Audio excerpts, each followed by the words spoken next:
Minority విద్యార్థులకు మంచి విద్యను అందించాలి, మంచి భోజనం అందించాలనే ఉద్దేశంతో కేసీఆర్ గారు ఈ రాష్ట్రంలో ఒకే రోజున 1024 మైనార్టీ రెసిడెన్షియల్ స్కూళ్లను ప్రారంభించడం జరిగింది.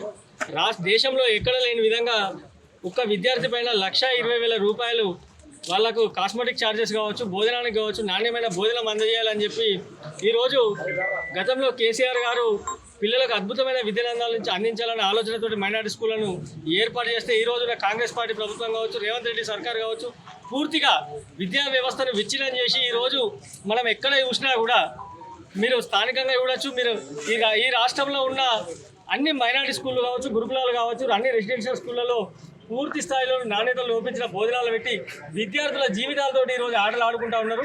ఖచ్చితంగా కూడా ఈరోజు ధర్మపురి పట్టణంలో ఇంటర్మీడియట్ చదివే మైనార్టీ రెసిడెన్షియల్ స్కూల్ విద్యార్థులు ఈరోజు తీవ్రమైన అస్వస్థతతోటి వాళ్ళ గవర్నమెంట్ హాస్పిటల్లో అడ్మిట్ కావడం జరిగింది. మేమందరం ముందుగానే వస్తే ఇట వాళ్ళను పూర్తి స్థాయిలో ప్రిపేర్ చేసి పెట్టడం జరిగింది.